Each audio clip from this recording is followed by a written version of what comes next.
So I think that's what I'm going to go for. Beard, headband. I don't think I've seen the headband on Christopher. I don't know. So definitely the coffee for sure. All right. So let's see here. Oh yes, his Rona look.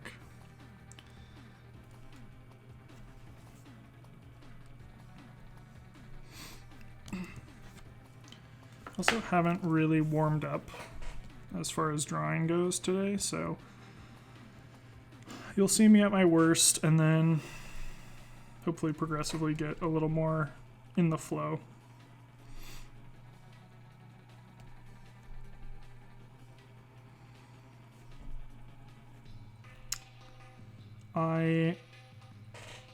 All my brushes that I saved went away. Not blaming any particular entity on that, but yeah, I have to go through and find all my favorite brushes again, which it is, that's kind of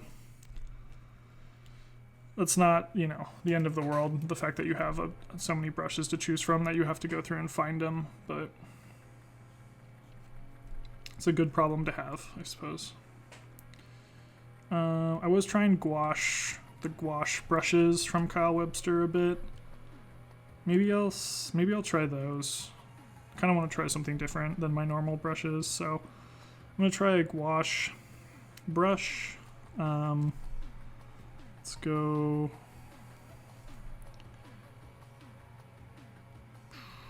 Kind of want something with texture. Oops.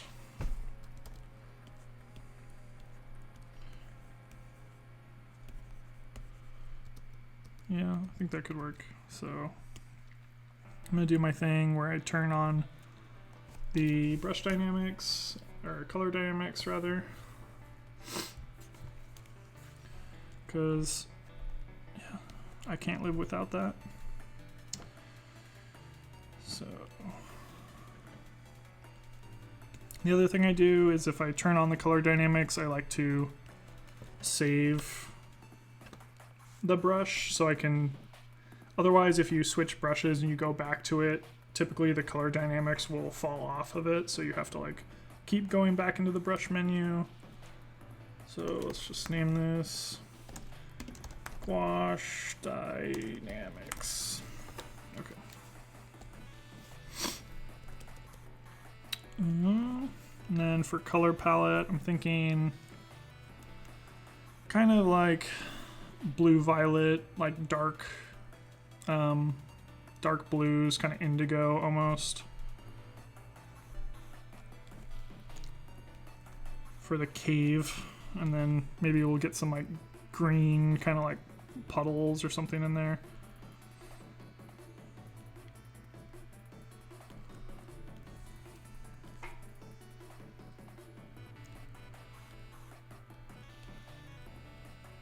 Ultramarine for those painters out there.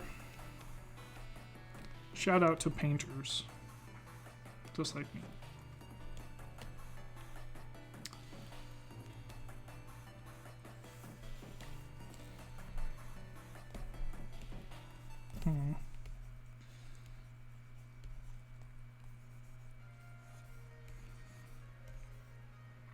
Okay. I'll just roll with it. It's not my absolute favorite as far as how the brush feels, but it's okay. So one thing I have to think about with these, I'm gonna actually make my canvas a little wider for this reason. So these are ending up square.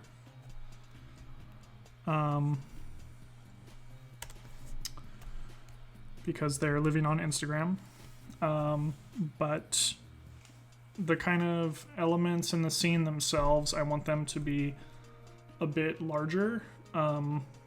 so that I can sort of zoom in on certain elements and zoom out on certain elements. So if I have a little breathing room, I can create that like depth parallax effect that I've been going for, if you refer back to the other videos. So you basically just want to extend your landscape a bit.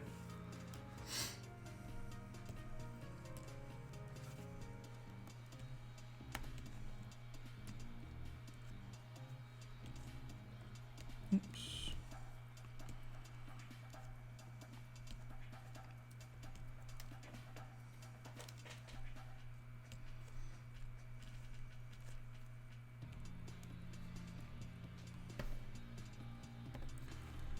I think I will try out like the middle ground first.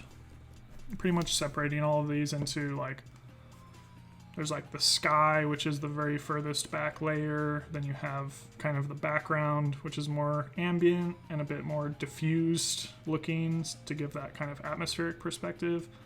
And then in front of that is the midground where the characters are usually battling on. And then in front of the midground is going to be just like some foreground elements. I think I've just been doing like little plants so far. Yeah, so those are the four kind of elements. Let me see here.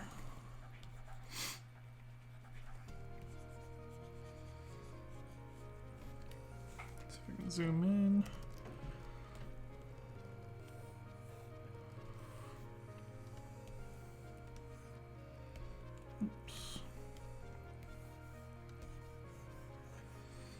No, this brush is actually pretty good.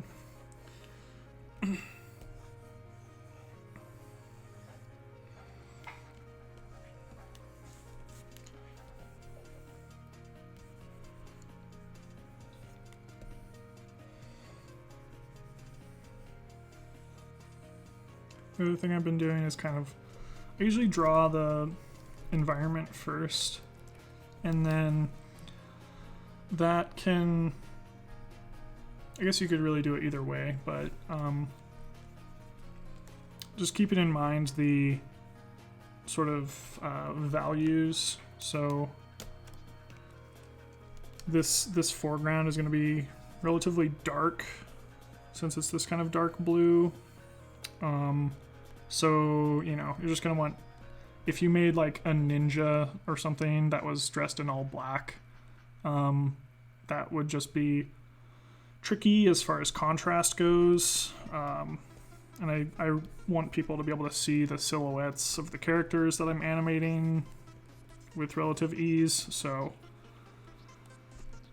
it's going to be a very dark kind of middle ground and background, and then yeah, like the gelatinous cube will just be kind of like fluorescent almost to kind of stand out against this. So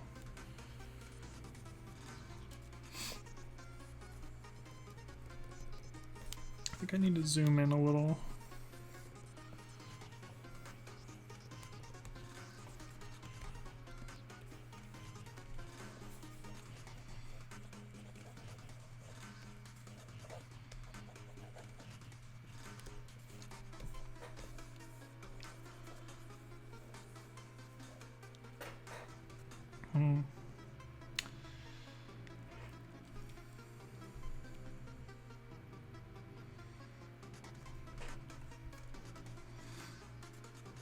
You know what?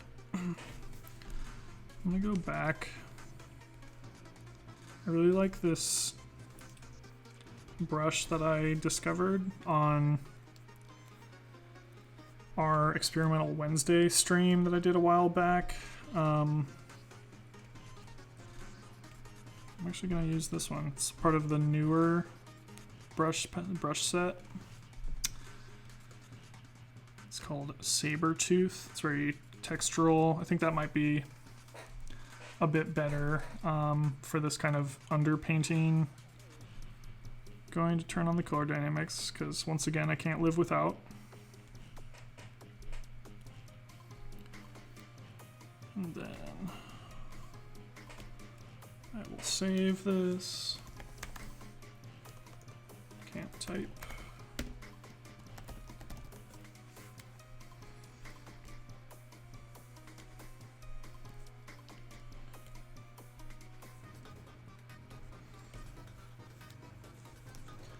I think for me personally, it helps when I'm starting to at least have a brush that has some kind of like extra texture to it or something interesting about it. You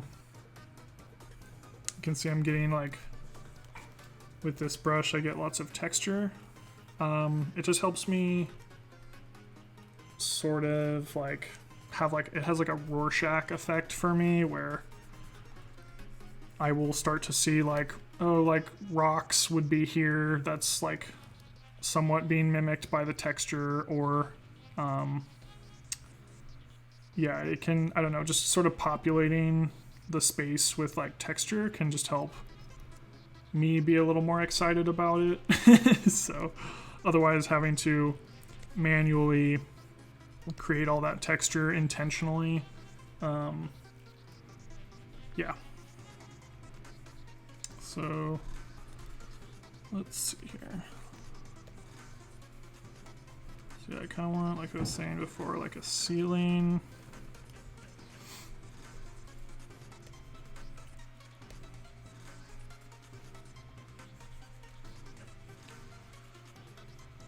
We'll probably carve back into some of these shapes so they look a little derpy at the moment.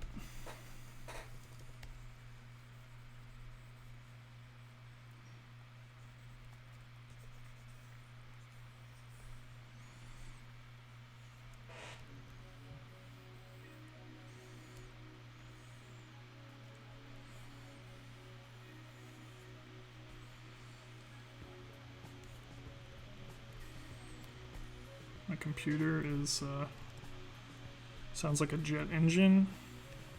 It's about to take off. Sometimes this is a fairly, since I'm doing these raster based, as in, you know, pixels versus vector, you do want your images to be a bit larger so that you can zoom in without having noticeable pixelation. So these are, I think this is, for instance, like this canvas is probably like 17 by 15 inches at almost like a printable quality. So you could like print this out, which is usually, yeah, it's high res enough. So doing these really large brush strokes kind of makes your computer start to think.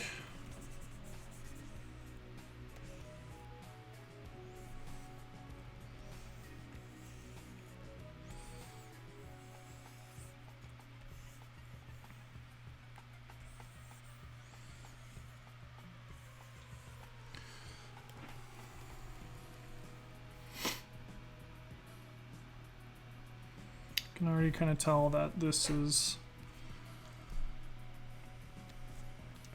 I don't know, I just want to show more of this scene, so I'm going to shrink this down.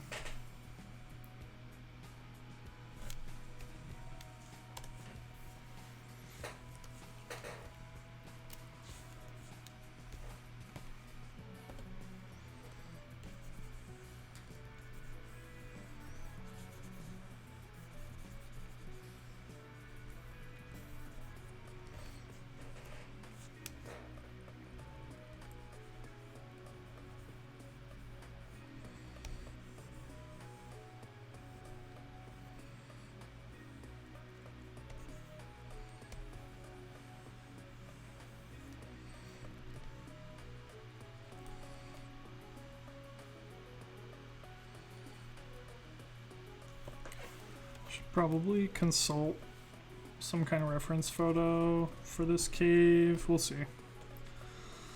See how good I do on my own, and then If it sucks, we will look at some photos, see what we're missing.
Trying to make sure I'm not just like showing my ear like I do most of the time.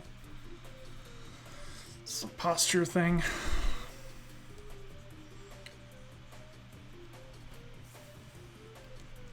I'm working on a Cintiq 16 and does have an angle that it sits at. And there are tools available to me to make my setup more ergonomic, but I don't take those steps sometimes. And then I'm hunched over for hours on end.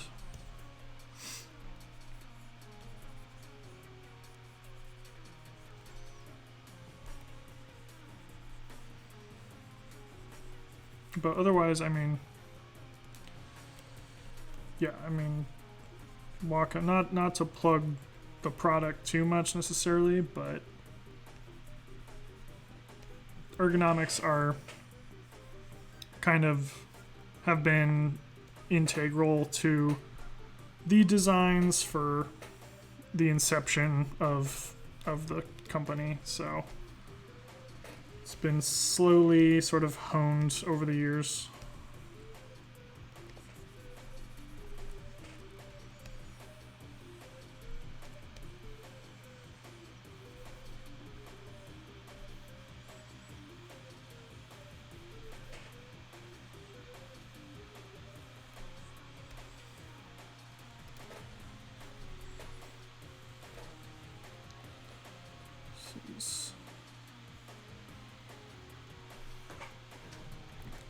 Starting to take shape. Right now it's really boring because it's like perfectly symmetrical. So I need to reevaluate what's going on here.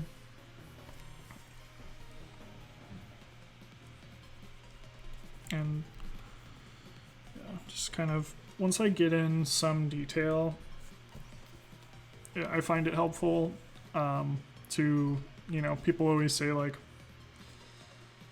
well, some people always say like to work in the round, which is, kind of like step by step to get like the holistic picture and then refine the whole thing like holistically, step by step.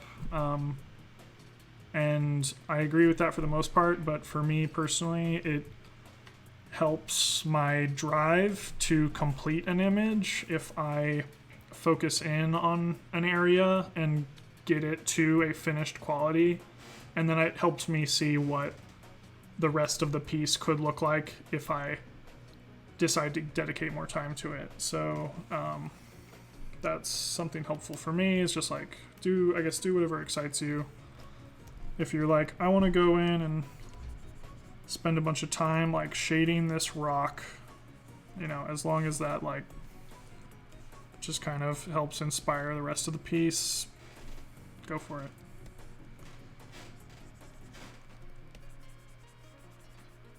I would say most of my practice is just rendering little rocks.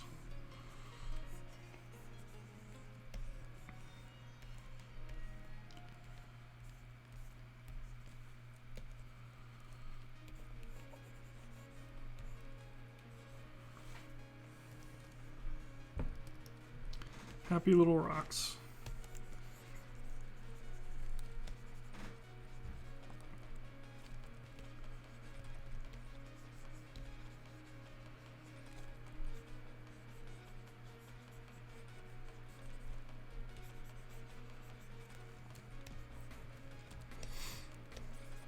But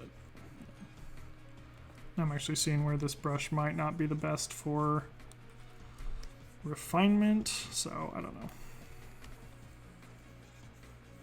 Just gonna try to get some detail to help me inform the space.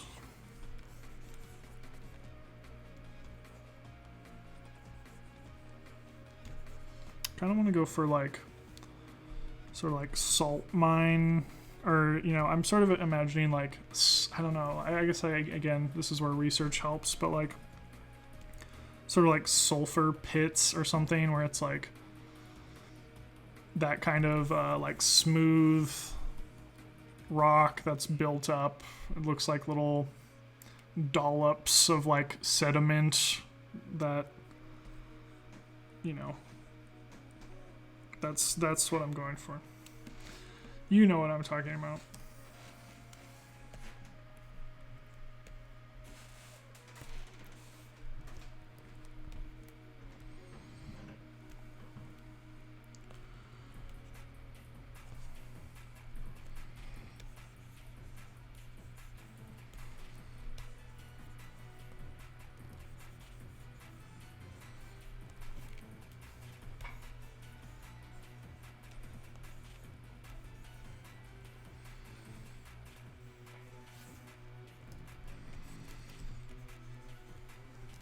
I need to,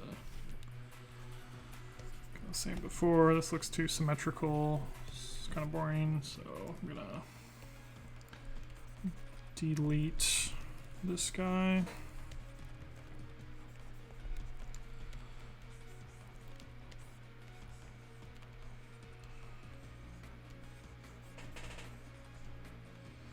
Try to refine the shapes a little more of these.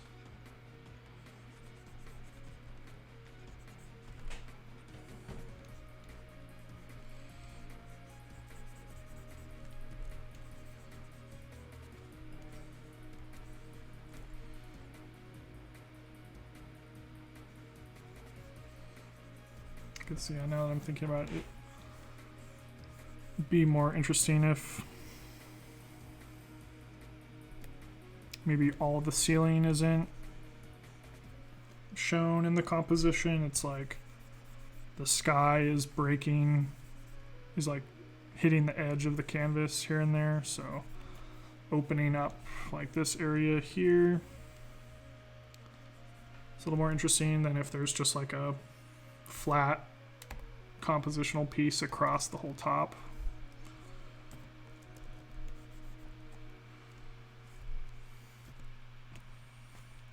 I know this ends up just looking like this, it just ends up as like two characters battling each other, and it's like nerdy and silly, but there's some thought that goes into it, I think. I would like to think.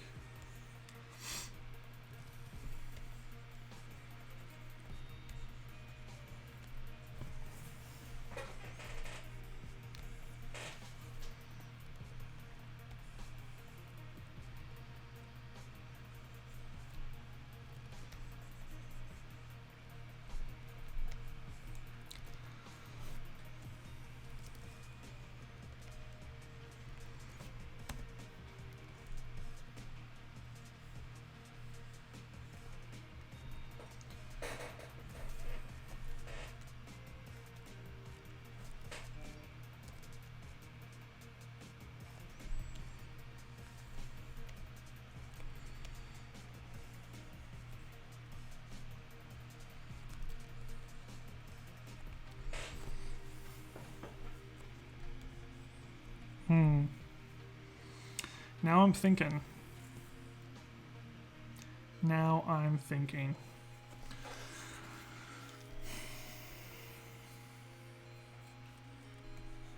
Believe it or not.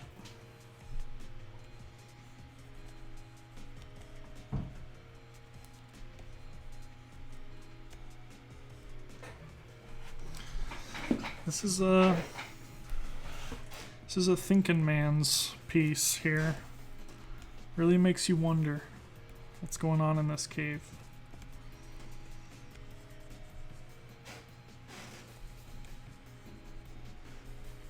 How did they get here?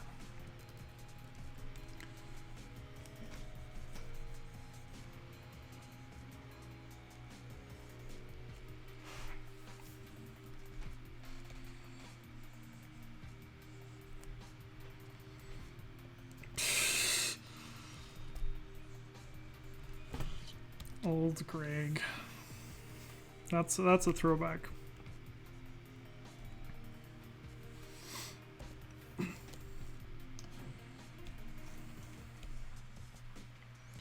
Getting to the point where if I reference Old Greg, people are gonna think I'm old, like Old Greg.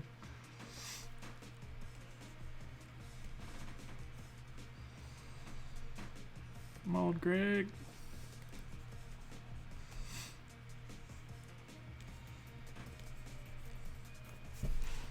This is reminiscent of the Old Greg.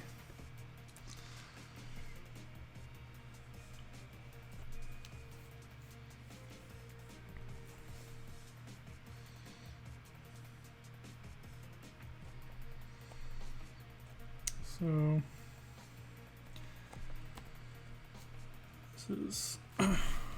this is what I want. I'm gonna have kind of like two mid grounds. I think I did this on my last one. So I had like a distant background, and then I had like a kind of background or mid ground 2.0 that was a part of the background, just for like a fourth layer of depth. So I'm going to add. Nope. Yeah, that's fine. Let's do like this little chunk. It's going to be on its own layer.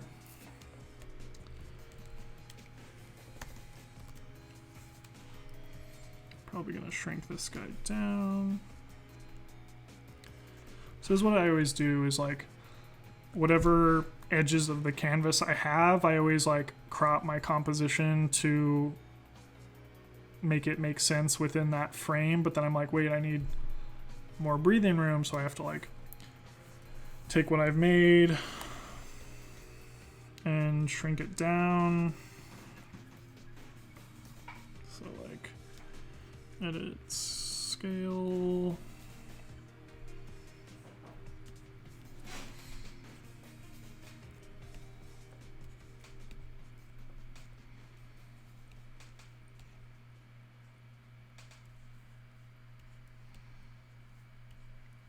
It's honestly good because some of those larger brush strokes, once they've shrunk down, they look a little better. I'm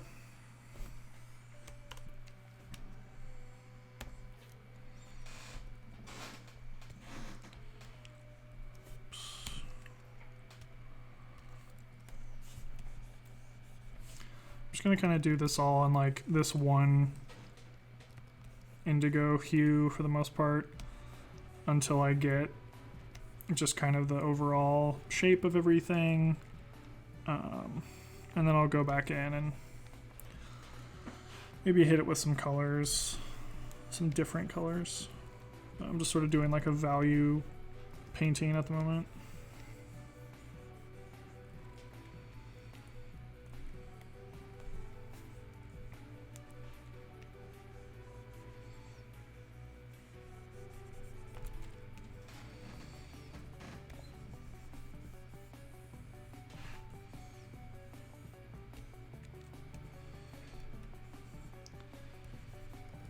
Gotta have a nice flat area for my battle to transpire.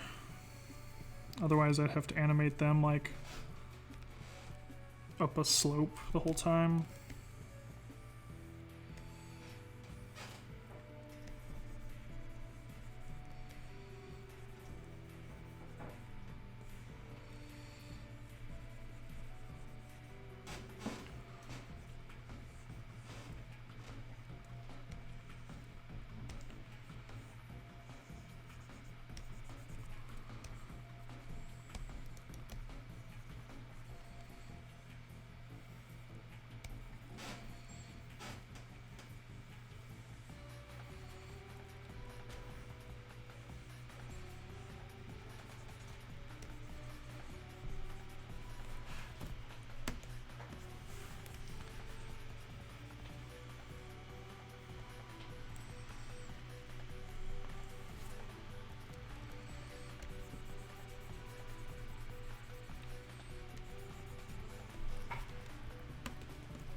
So it's going to be this cave that they're going to be fighting in, and in the background I want to be sort of this like underground lake.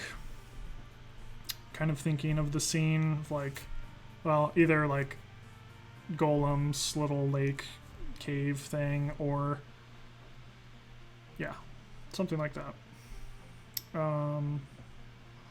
Maybe there's like a shipwreck in the background or something, very Goonies-esque.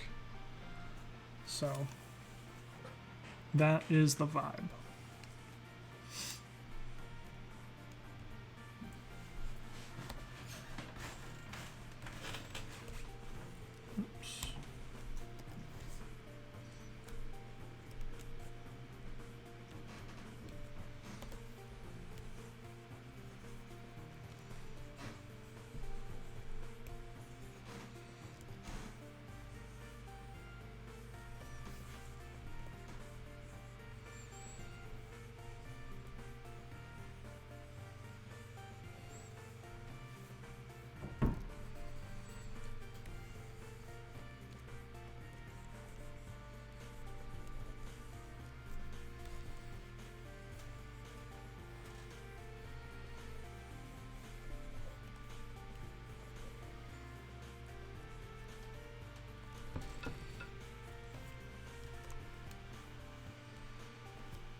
You know, trying to bring in some other color,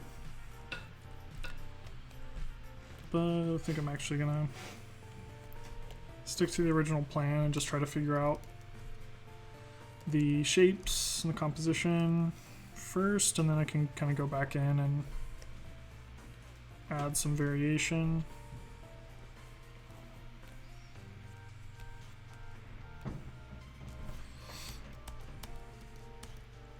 Another trick that I like to use is, like, for instance, right there, I was trying to erase with this eraser, and it's creating a super clean edge, which I might want to use later, but something I found helpful is just whatever brush you're on, just go up to clear instead of normal. And then you can kind of get the same edge quality with the eraser as well. So it just looks a little less out of place than just like a flat, round, 100% eraser just cutting into your painting. So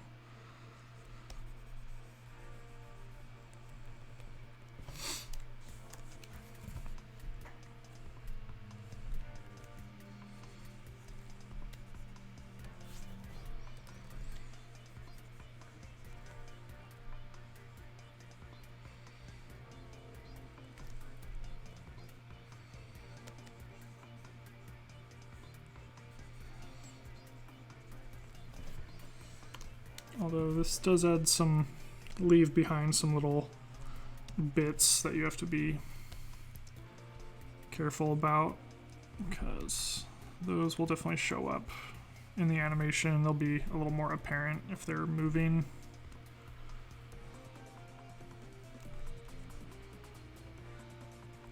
Yeah, I can go back and clean those up if I need.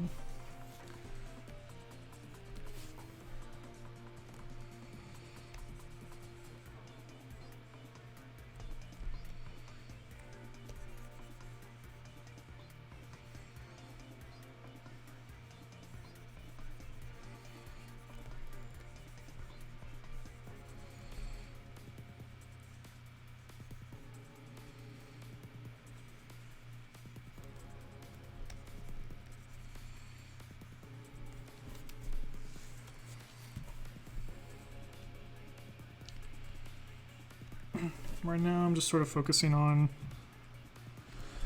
the kind of silhouette of these shapes and the negative space, those shapes that they're making. And then I'll kind of go back in and start rendering.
I'm gonna go ahead and change gears a little and work on the background. Not really changing gears at all, doing the same thing, but just I'm gonna try to get away from fiddling with this foreground for a bit. I think I'll come back to it, and once I know what the background needs to look like, it can help me clear away certain spaces, or yeah.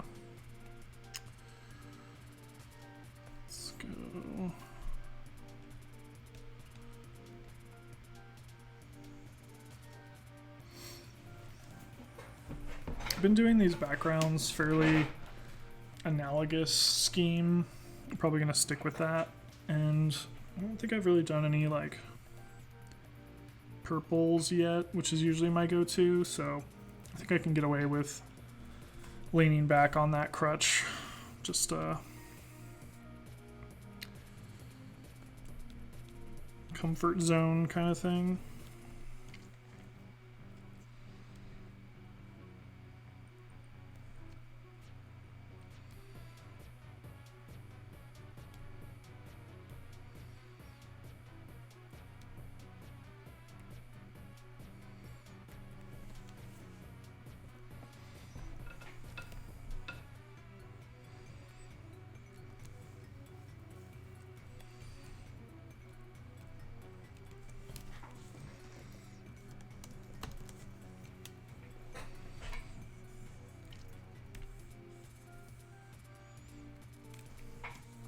I think this right here was one of my favorite colors for a long time.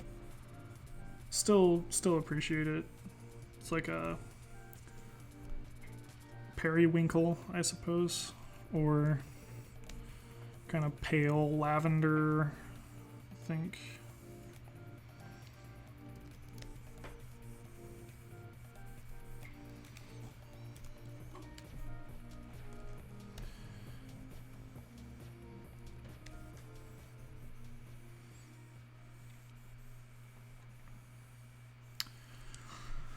It's a color that I really like, and I think it got a lot of use in this like kind of internet art space that was really trendy for a while.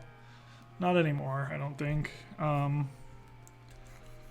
so whenever I used it, I think people would be like, oh, vaporwave, right? And I was just like, yeah, I guess. I don't really want to do that, but fine. And then I tried to like stray away from it for a long time to avoid that sort of. Yeah, I mean, this image is clearly not trying to follow that sort of trend, but yeah, sometimes, I don't know, you just have to like try other things. You can always revisit it, but I just had to convince myself at least that I wasn't just using pastels as like a, I don't know, just to follow the trends.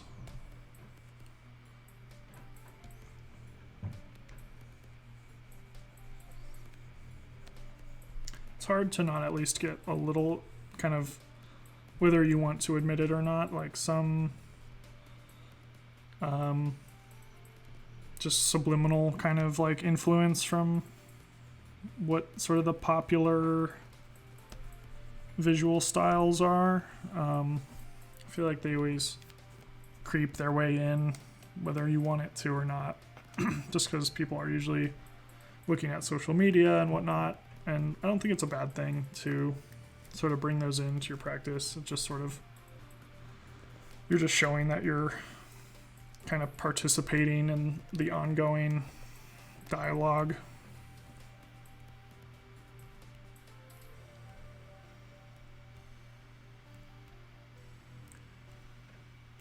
But there's definitely something to be said for like a very unique standout style that you can call your own, that has somewhat of a timelessness to it because of how authentic it is. So there's no right way necessarily. It's just sort of some different approaches and kind of ways I feel like you can think about it.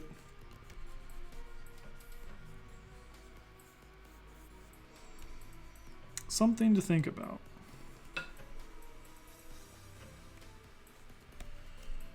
And I'm not thinking about my drawing right now because I'm talking too much. Just get off my soapbox and try to draw.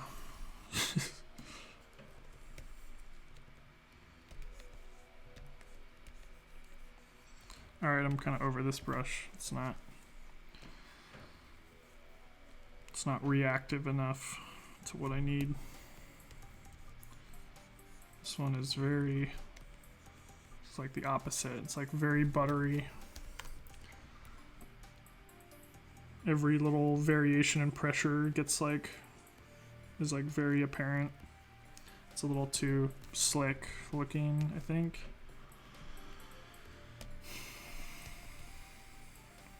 This is good. This is one of my faves. It's like a dry brush that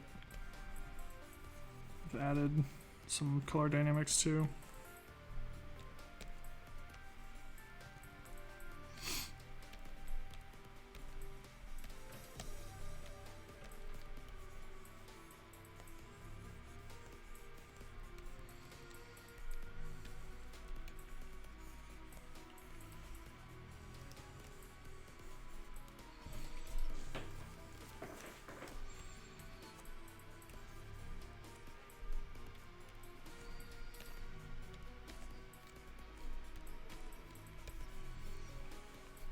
I'm gonna go into the zone here for a little bit just because this image still looks bad to me, so I just need to focus in and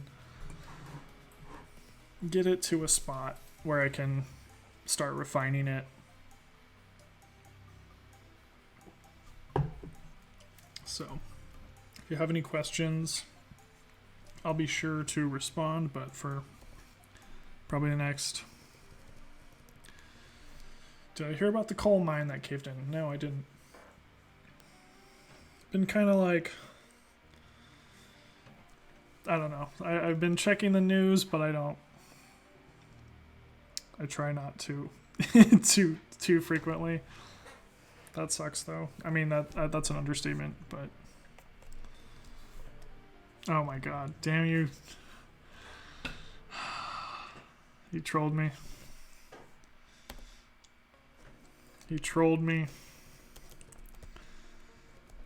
I fell for it. This is a first, folks.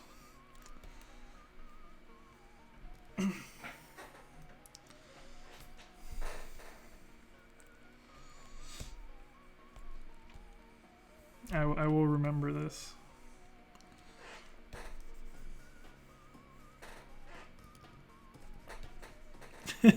You saw my whole process of like, no, taking you seriously, and then just like plummeting.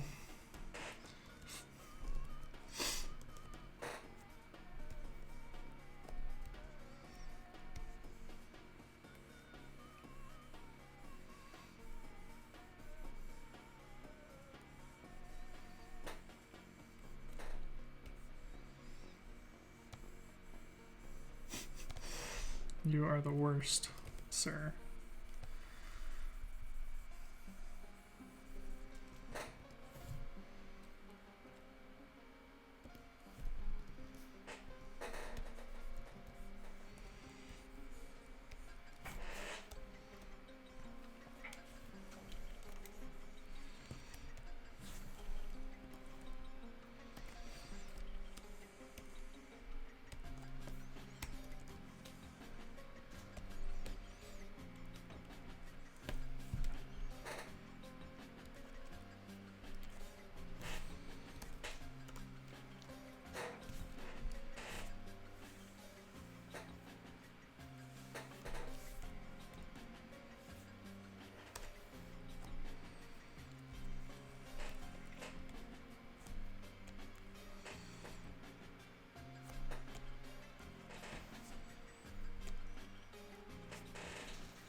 Painting is failing me right now, so I'm going to actually just try to lay out some simple shapes using the lasso tool.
using that lock transparent pixels to just give some shading to these basic shapes. Don't have to worry about coloring outside of the lines. It's a really effective way to work, if I do say so myself. It's helping me at least. Alright. So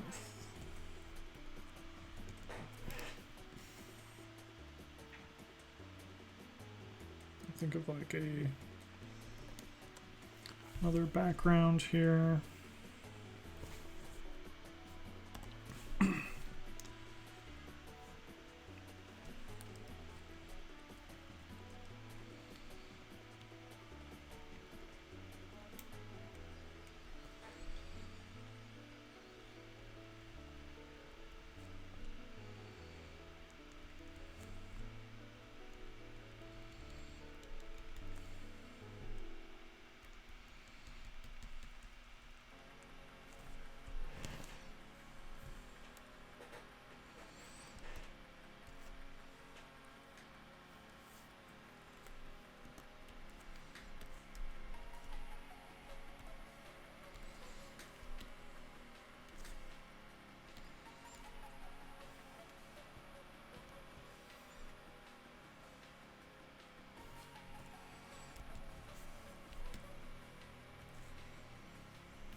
Yeah, I'm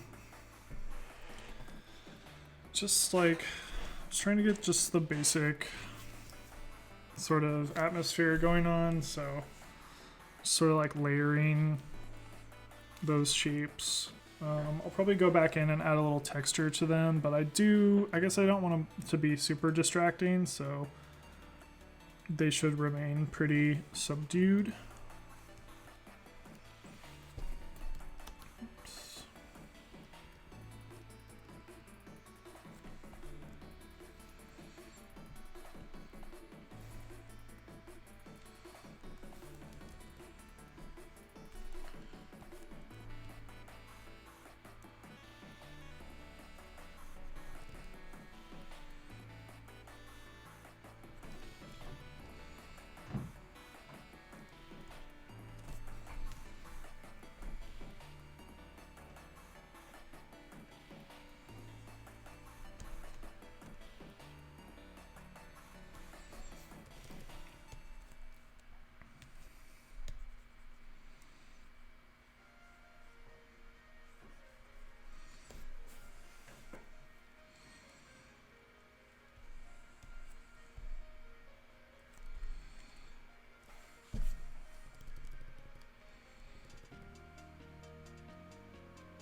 Okay, I'm gonna go back in and add some texture to these different parts, or I'm gonna kind of like render things with my brush a bit rather. So this one might have a lot of background elements because I think I kind of want to keep all of these separate, so I think it could actually be cool to just have like 5 background layers that have like a ton of parallax effect where they like scrunch together. Might as well. It's just a matter of scaling them up and putting them back further in Z space within After Effects. And then you just kind of let the camera do all the work. So just gonna, yeah, hopefully as I work on these, I mean, it's like, I think it's a total of like 8 videos. 1, 2, 3, 4, 5, 6, 7 videos. Hoping to see some improvements along them. I already think the animation on the second one was quite a bit better. Albeit I think it took a lot longer, but yeah. Hopefully efficiency, quality, all those things can sort of just keep happening. So that is exciting.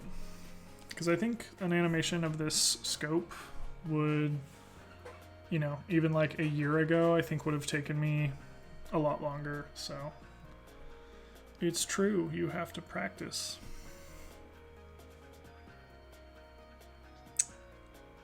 Okay. see here. Thirsty.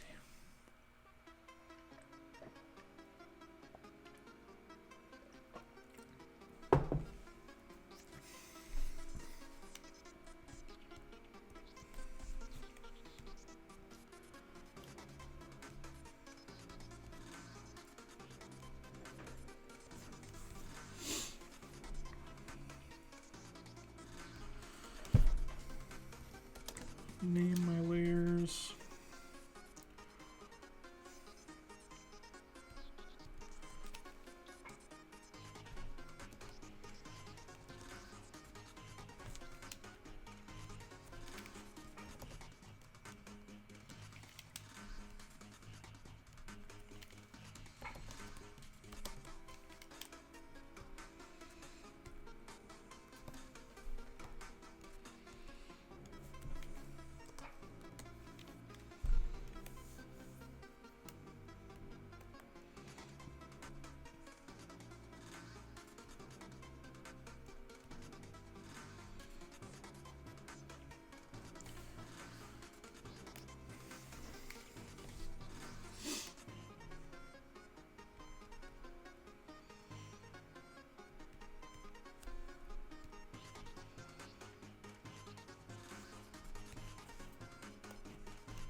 I'm using the lock transparent pixels here.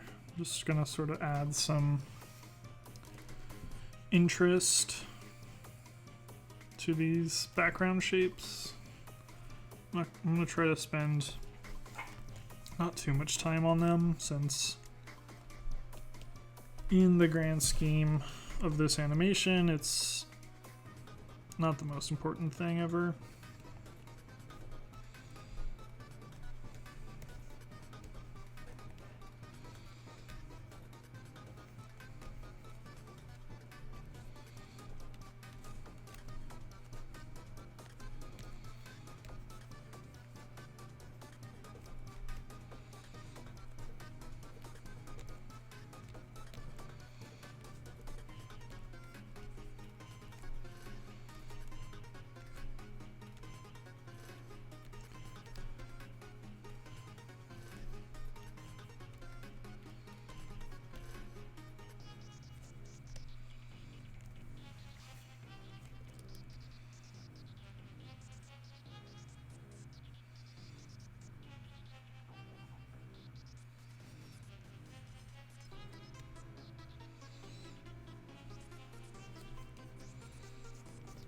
In fact, I think it can even look better if it's gestural and quick and has kind of energy to it, versus if you like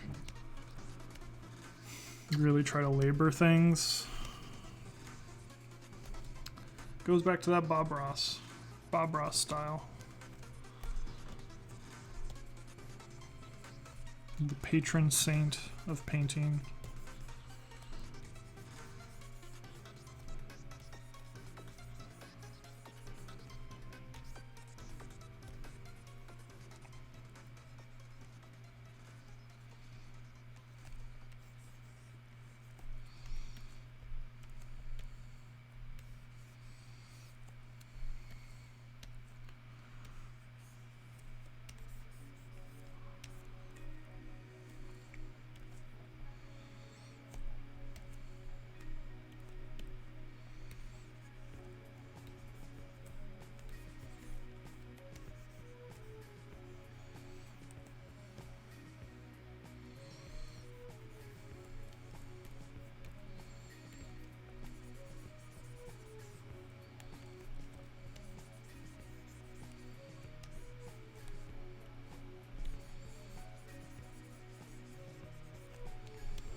Chris Diego aren't being a little demanding here.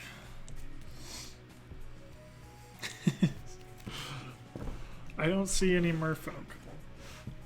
Yes, it's true. Good. I'm not going to acknowledge. I'm not going to encourage this behavior.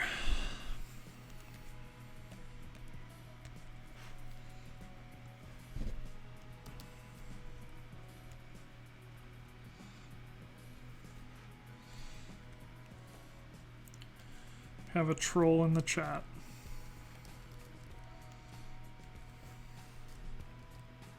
Just kidding. It's fine. It's welcome.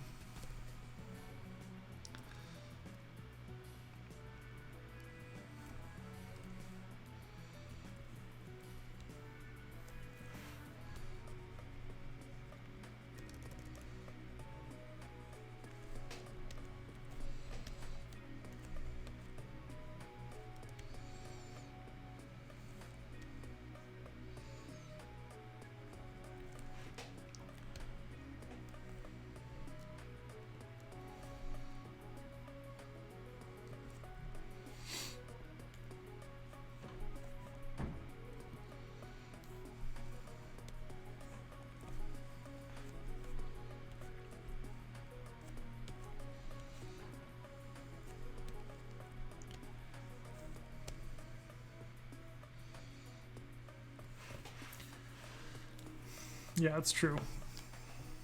Brace yourself, Christopher. I'm gonna be trolling next week. I'm gonna hire a click farm to come at you.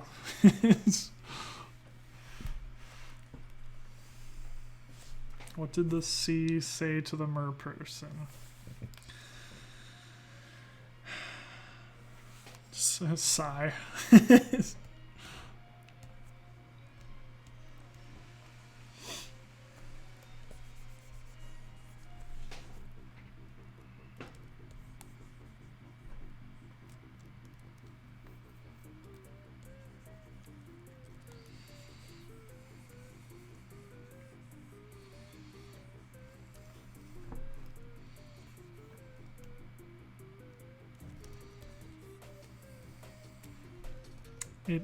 It just waved. Bravo. Bravo.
If I only finish the background today, I mean, I feel like that still be some good headway.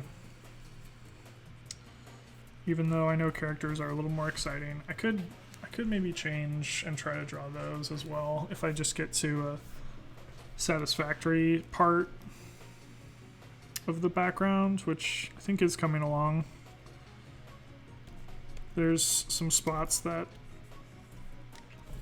I think are turning out well. So once I, at least for me, once I'm like at least confident that I can finish it and make it look good, then I can move on from it. But until I convince myself of that, I sort of just like flounder and labor over it. But I think it is towards a kind of a point of resolution, so.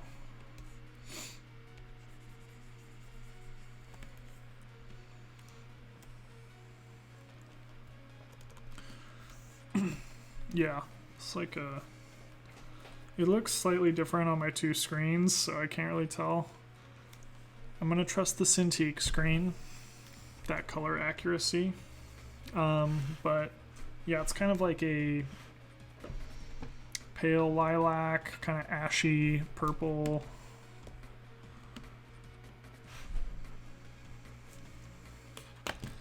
You once swallowed purple food coloring. Nasty. I don't want to know the rest of that story.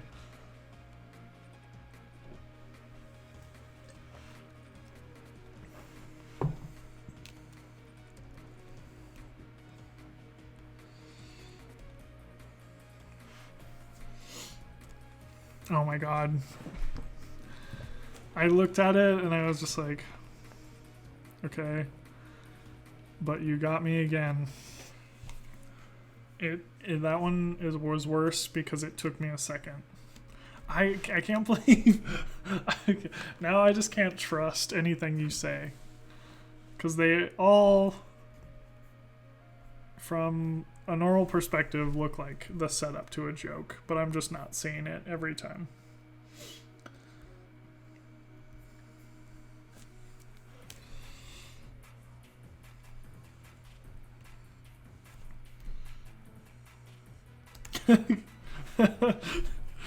God damn it.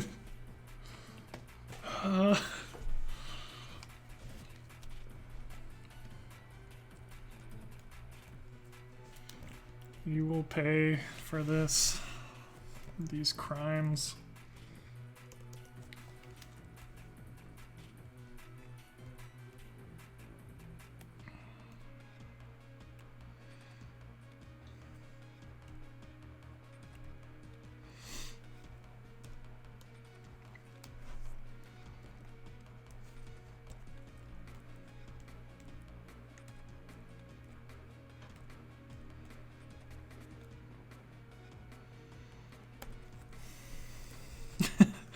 Yeah, just do the compilation reel of me just getting trolled.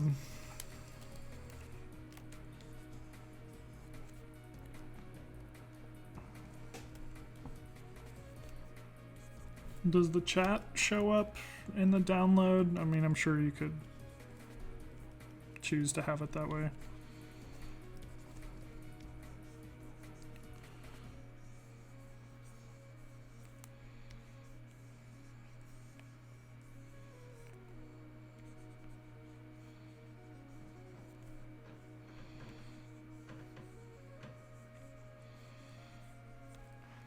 I like this background bit more than I like my foreground, which is where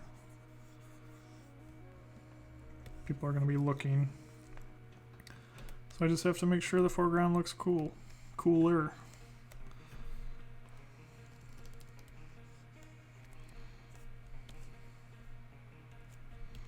Yeah, I haven't done the OBS recording either.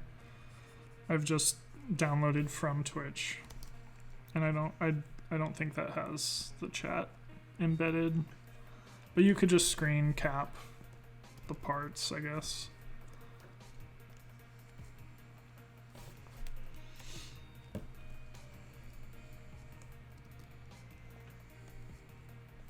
Okay, I'm done with this background. Need to stop.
I think like now I feel warmed up, like just now. That's like an hour and a half later.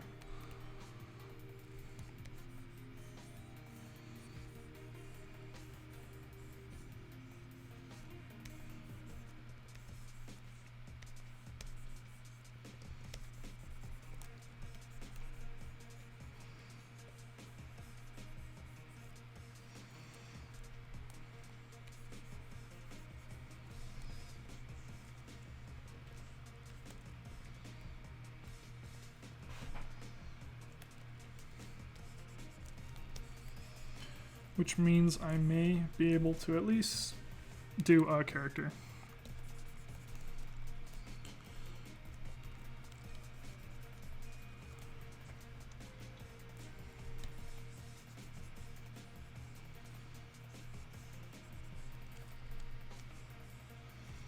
Since I mean, I know people love watching me paint rocks. My favorite thing. I know that's what people come here for. But I could do a character.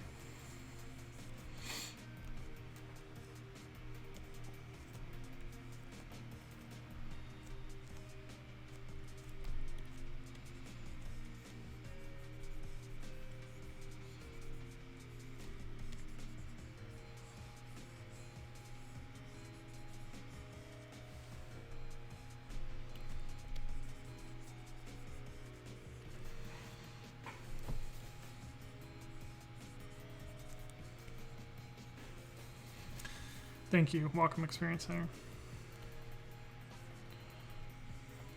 I try. It's my favorite thing to paint.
Okay.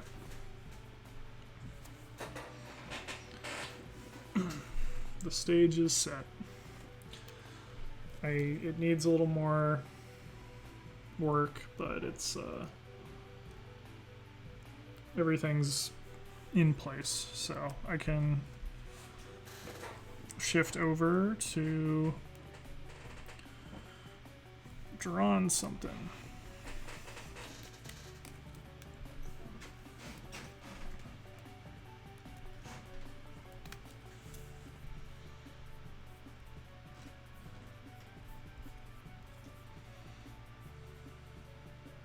Just save real quick.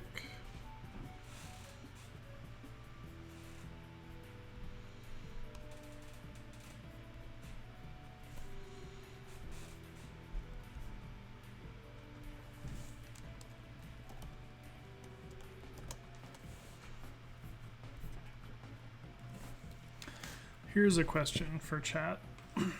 So if I draw like a merfolk, should it have like a fish tail, fish bottom, or should it walk on two legs?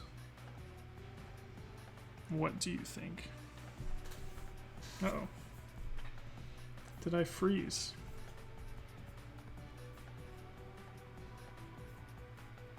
Oh no, I'm alive. Looks like my Twitch window like froze for a second, but it was just on my end. Two legs. Yeah, that's kind of where I was leaning. Legs, but tail as well. Okay. It's a weird one. That sounds horrible, but it would be like weird and original. Tonberry from Final Fantasy. No, I haven't. Let me look it up. Oh yeah. Yeah, I know who that is. Now that I see it. Yeah, that is kind of cute. I'll pull it up for the people.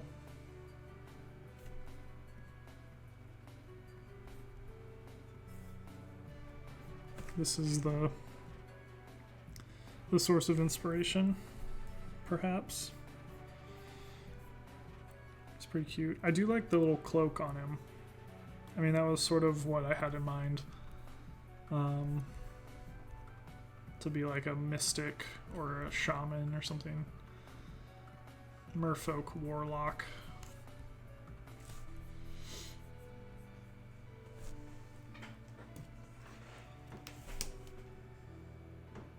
It's okay. Yeah, we'll see. We'll see if the tail happens.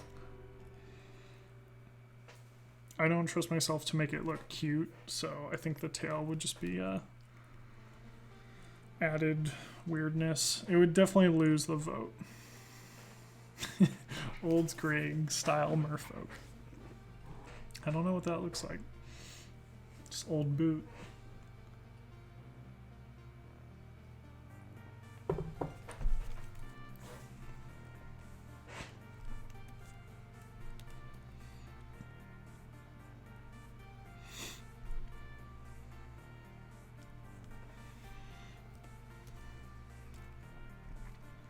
Let's go.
do want these kind of like those little like fin things going on the side of the head. That is for sure in the design.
Just gonna do like a pencil sketch first, and then it's hard. Yeah, true. It's like the, you know, sadly I never got to play like the N64 classic Legend of Zeldas. I've only played one DS game of Legend of Zelda, actually. I'm deprived.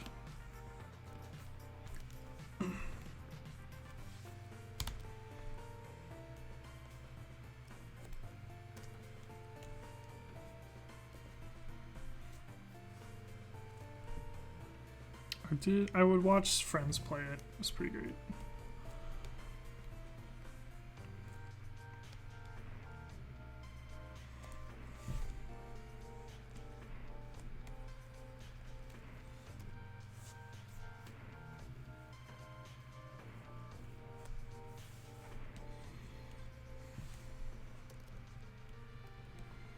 I'm not alone.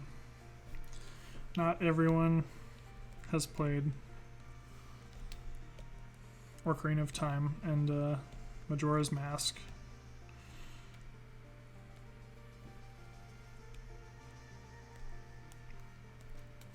It just seems like everyone has. Edit, scale.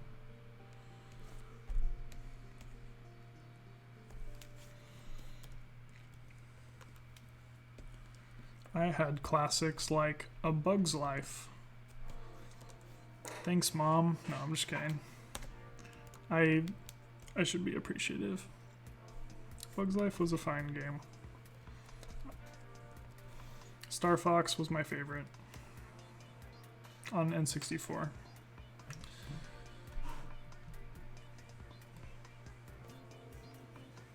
I played Star Fox like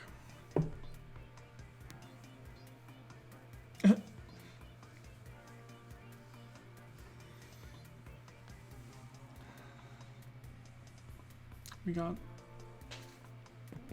Oh, I see. You're not allowed to play them because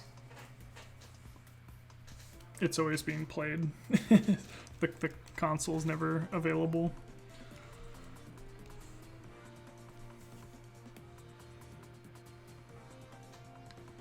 The Golden Berry. I so vaguely remember that. Is that Star Fox?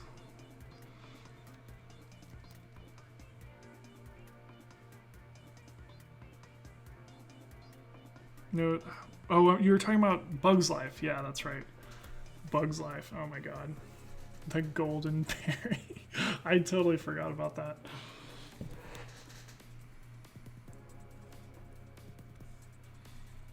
F Star Fox. Wow. Bug's Life is the greatest. It is great. It was a rad game.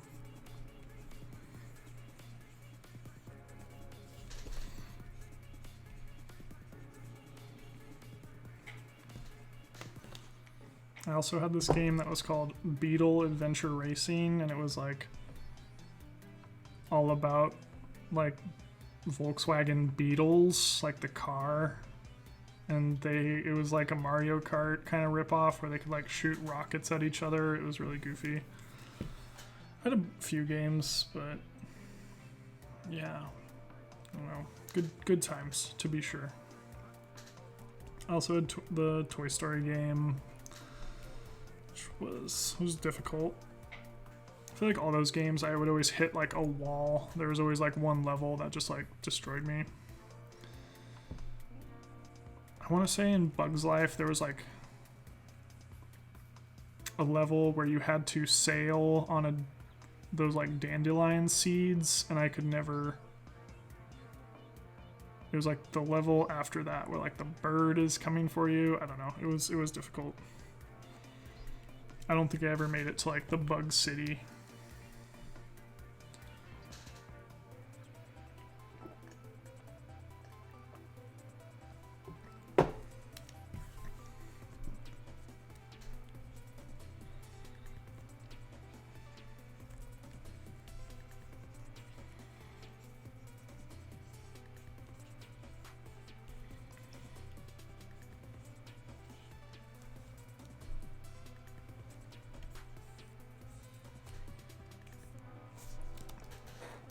Did draw a robe last time, which is kind of a cop-out. Because then I could just hide all the body parts under a robe. But I don't necessarily want to go as hard as I did on like the Witcher guy, which was a lot of moving parts, so...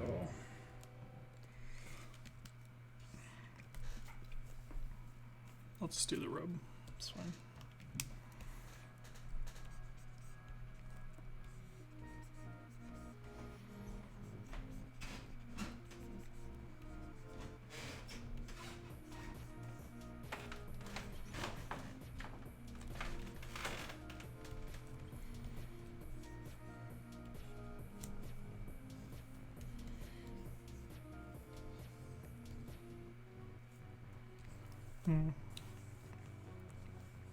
Maybe he has like a big like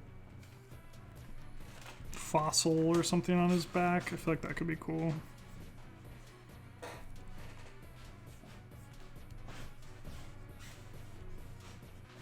I want kind of like a hermit vibes going with this guy. So maybe he needs to be a little more hunched over.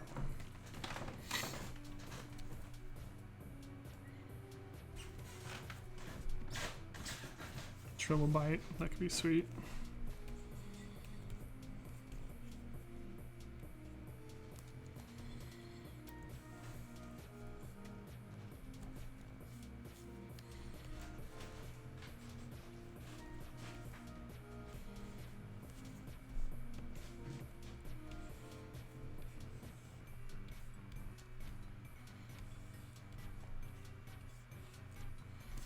I guess I have to remember that I need to make them equally lovable so that it is a close race. And I already feel like the gelatinous cube is very lovable. So I have to make this guy very cool to try to have any chance.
This is hard because I already did this, like, I feel like I'm just doing the necromancer again if I draw this guy, because it's like cloaked shaman dude that isn't very mobile.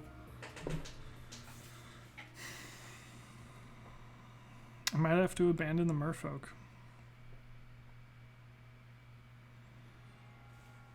I might go skeleton warrior. Okay, that would be another skeleton though. There's no winning.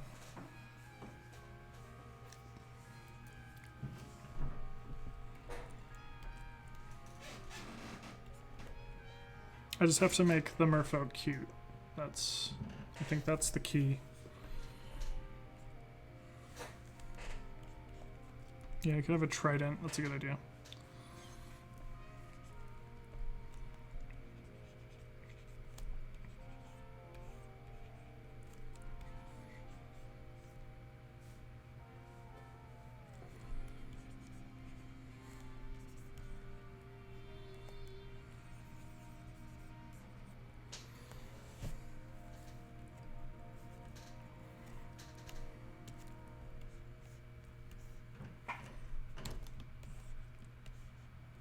Stop.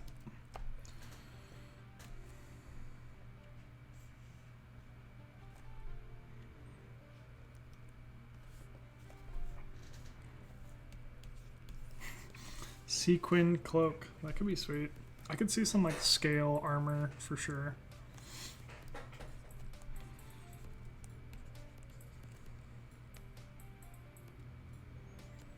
Okay.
Gonna break down and use reference photos for some kind of shell.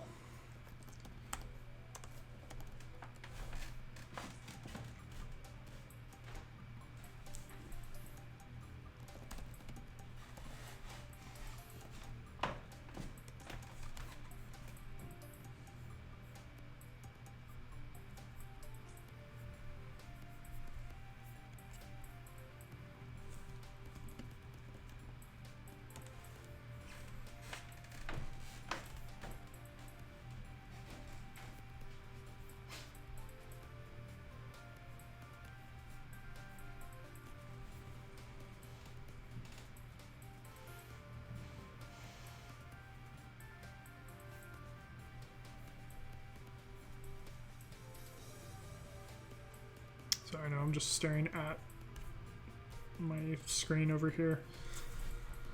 This seems okay.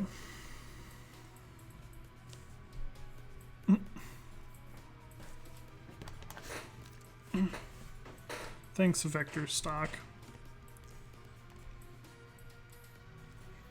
Typically, I guess I wouldn't advise like using reference photos that are already stylized, since you're getting a distilled version of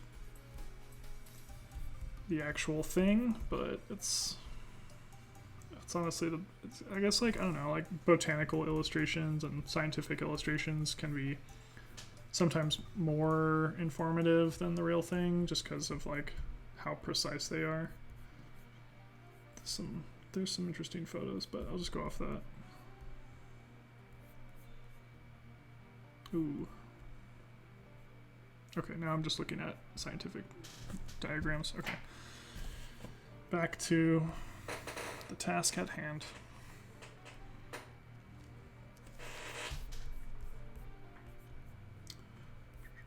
I lost my Twitch window.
if this... No, it looks too good for that. I was gonna ask if this stock photo was like live traced. Like a photo that they just sort of, you know, you go in Illustrator and you say like 20 different colors and you just hit OK and it will vectorize a photo.